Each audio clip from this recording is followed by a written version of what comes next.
What's up, everybody? Zach Bruner here from Flurry Sports, and today we're going over some Underdog Fantasy picks for NFL Week 13. Use promo code Flurry to get $100 in bonus entries after your first $5 pick'em. Plus, you get a deposit bonus as well, so definitely use that to get some extra funds to play with, and then enter these money-making entries that I am about to tell you. No face cam today. I'm saving you guys from that. All you get is my voice and some money-making picks. As you can see from my screen here, we are on Saturday. College football is going right now. So if there's any late Saturday news, early Sunday news, I do not have that. Definitely ask any questions in the comments below if you have them.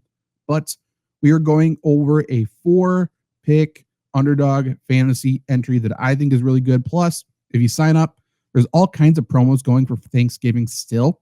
We are going to take advantage of the 60% profit boost. It's a $50 max, so you can play up to $50 and get that boosted by 60%. I absolutely love that. But let's just jump straight into what we are playing here. So we'll go over to NFL. Easy peasy. And if you're on the app, you can sort by game if you wish. I'm just going to sort by player because I know what players we're going after. And first off, we're going to hit Taysom Hill. It is that time of year. 'Tis the season where Taysom Hill becomes relevant for fantasy. You can see all the projections you could play for him. I think there's several that are good. And also, by the way, new feature on Underdog, you could actually play multiple. So if we wanted to do both of these, we actually could put them together. There's just a red flag here because we need players from 2 different teams, but we can play multiple Taysom Hill if we want to. What we are going to play is higher than 7.5 rush attempts. I don't hate pairing that with 24.5 rushing yards, and I also don't hate pairing it with a rushing touchdown either. But we will go Taysom Hill at least 8 rushing attempts. Look at this. So past couple of weeks, obviously he is getting included in the offense more and more. He's getting healthier and healthier. 7 carries 2 weeks ago. That's a big deal.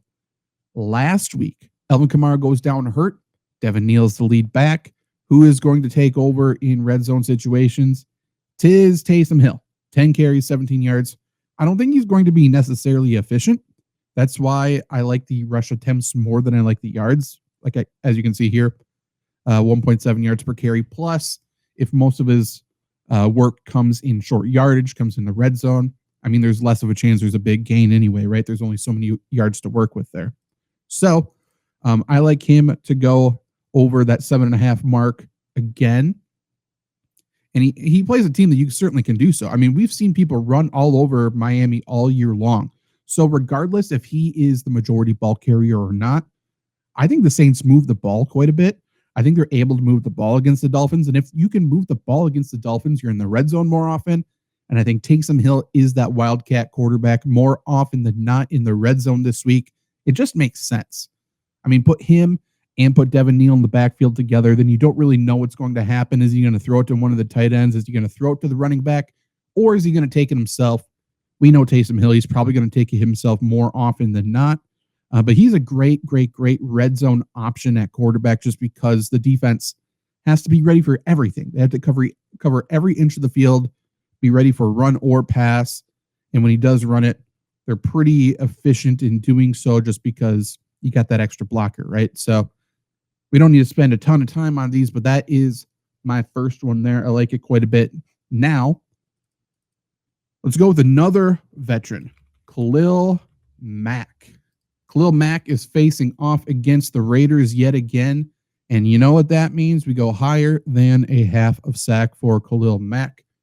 Let's take a look at Khalil Mack in his career against the Raiders. We'll do splits and then we'll do game log.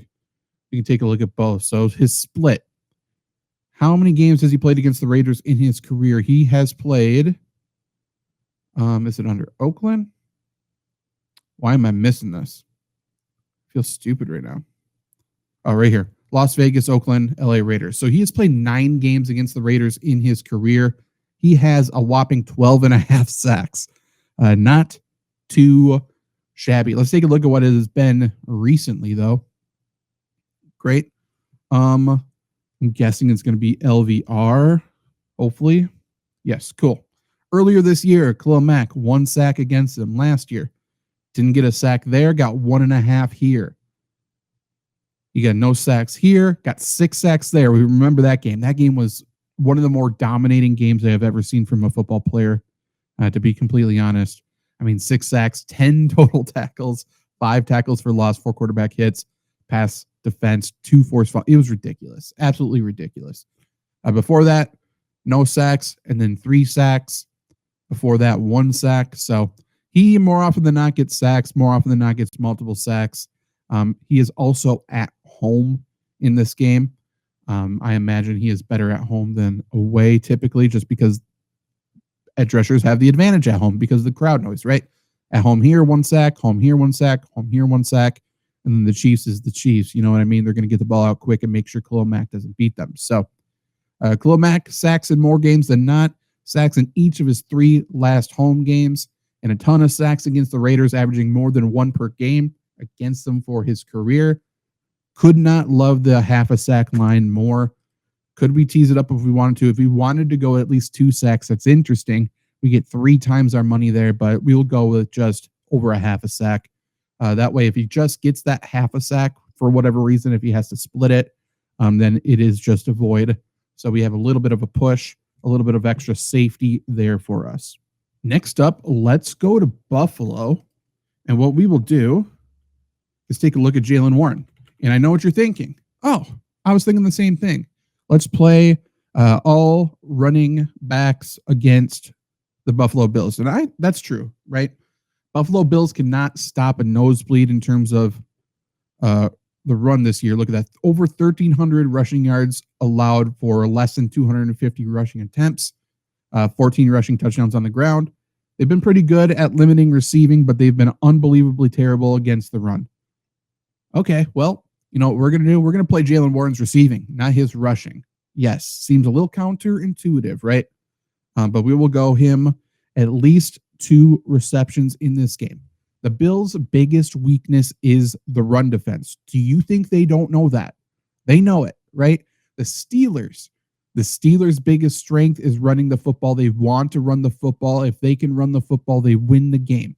On top of that, Aaron Rodgers, as good as he is, he comes back a little bit injured. If the Bills are saying, hey, let's take away their best weapon, let's make them play with their left hand, let's make them beat us doing not what they are best at, I would take away the running. I would take away the running and say, hey, Aaron Rodgers, drop back the pass. Let's see if that offensive line can protect you. Let's see if you can find good enough receiving weapons down the field. If I'm the Bills, that's what I'm doing. And if I'm the Steelers, again, you got to think twice. You got to think, oh, we're good at running. They're bad at running. Let's run it against them. Sure. If they can't stop it in the first quarter, we're going to do that, right? However, you have to be prepared for beating that adjustment from the Bills defense. And to do so, you got to do some quick dump offs. You got to do some quick extensions of the run game to the running backs, right? You just throw it a little easy throw to the running backs and let them work after the catch. Bills are very good at defending tight ends. So obviously that takes away a bunch of the Steelers' weapons there. And the Steelers don't have great receivers. DK Metcalf's their best one, and I don't think he's that great. After that is certainly questionable. So I think they get both of the running backs involved. So I don't hate Kenneth Gainwell as well. I like the value we get with Jaylen Warren, though. He earlier in the season, Rodgers and Tomlin both said we need to get this guy in the field more. We need to get him involved in the receiving game more, especially because he is so good. What did he do last week? Let's take a look. Oh, 0, nothing. No receptions without Aaron Rodgers there. Aaron Rodgers back in the lineup. Let's look for him to make right on that. Again, 2 receptions in all 4 games before that. I expect him to get at least 3 in this game because of what I said. I expect adjustments from the Bills defense, and I expect adjustments to the adjustments from the Steelers offense. Look for them to get the ball out quickly, neutralize the pass rush of Joey Bosa, Rousseau and company, and Warren and Gainwell will both be able to catch a bunch of passes. Gainwell's been used obviously more as a receiver lately, but that's why I like the adjustment for Warren. Let's just take a look at where Gainwell's line is. Yeah, see, Gainwell, you would have to play higher than 3.5 receptions. We could probably adjust this. Yeah, I don't hate doing this and saying 3 for him either if you want to go that route. But back to Warren, again, I think the best play here is over 1.5 receptions. But I mean, over 8.5 receiving yards. Logic says he goes over that. He's had games where he hasn't is the issue. 2 receptions for 5, 2 receptions for -2, 2 receptions for 11 is a close call. So that's why the safer one is 1.5. But if we want to add this onto it just to show you, hey, you can play multiple projections for the same player on Underdog now. I like that. That boosts that quite a bit, but we will take that off as we head into our final play. And if you go to flurrysports.org and read my start 'em, sit 'em every week, you're doing a good job. You're probably winning a lot of games because, hey, I do this for a living. You know what I'm talking about. I know what I'm talking about. And that's why you look at my start 'em, sit 'em wide receivers. I wrote running backs and wide receivers. Who's that featured player this week? Courtland Sutton off a bye in a get right week for the Broncos offense. So let's go to Courtland Sutton here. And there's a few that I like, but there's one that I will choose. So I really like over 7.5 first quarter receiving yards. I think they try to get him involved early. Obviously, first quarter receptions is right along with that. Just for future reference, if you're playing players, first quarter projections, I like pairing that. The reception and yards, why not? I think more often than not, if they get that reception, they're probably going to get that yardage. So for future reference, that's a little tip, little money-making tip. Those are highly correlated together. Over 4.5 receptions, I like that. Over 22.5 longest reception, I like that. But we will just stick with the bread and butter, easy peasy, over 50.5 receiving yards against the Washington Commanders. Now, let's just read what I wrote here. Why not? I already wrote it. I did a good job with that. So, Broncos versus the Commanders. I absolutely love that. Both of them are coming off a bye, which is a little bit weird, but Broncos need to get right week on offense. Commanders are terrible on defense.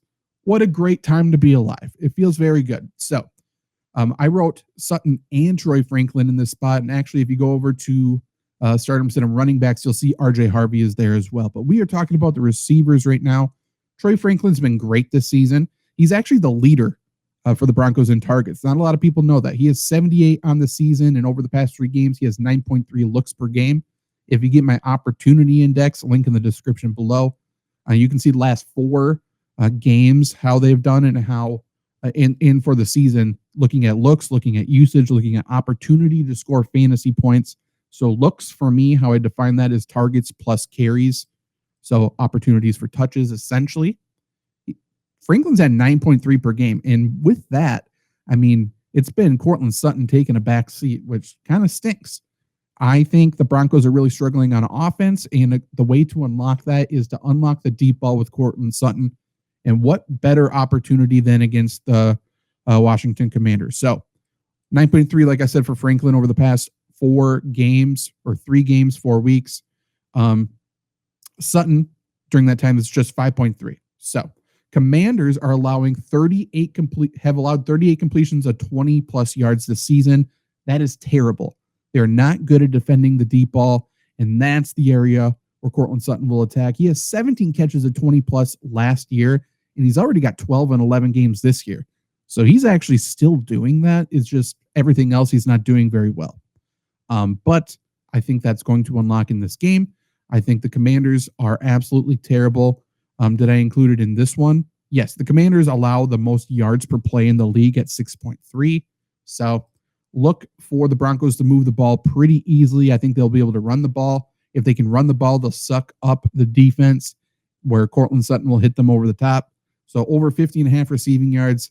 He has not done that recently, obviously. I mean, last game he did. But overall, it's still pretty inconsistent. Raiders, Texans, no one can do it. So I don't think.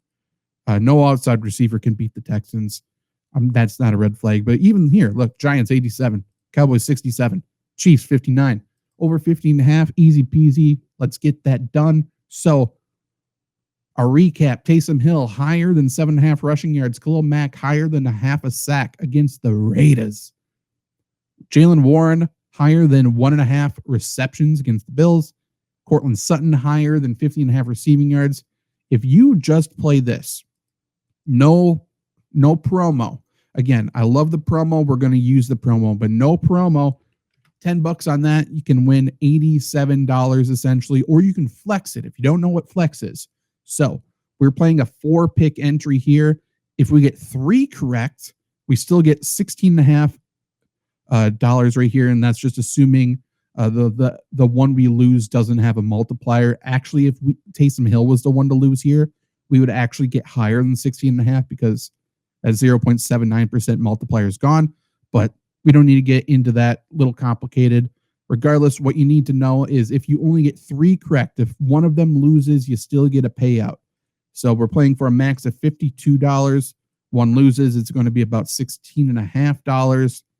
But we add the 60% profit boost that you can get if you sign up with promo code Flurry, Flurry. You got to make sure you use the promo code when you create your account.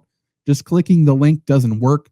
There is a link in the description, but when you are entering your account info, make sure you type in Flurry, Flurry, so you can get that $100 in bonus funds that you can use to enter this.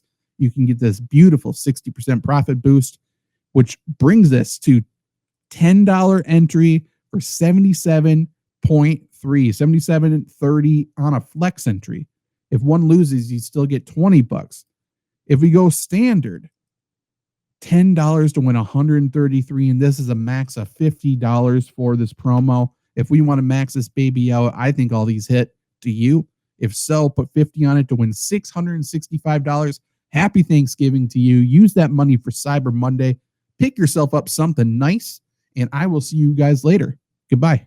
Fuck yeah.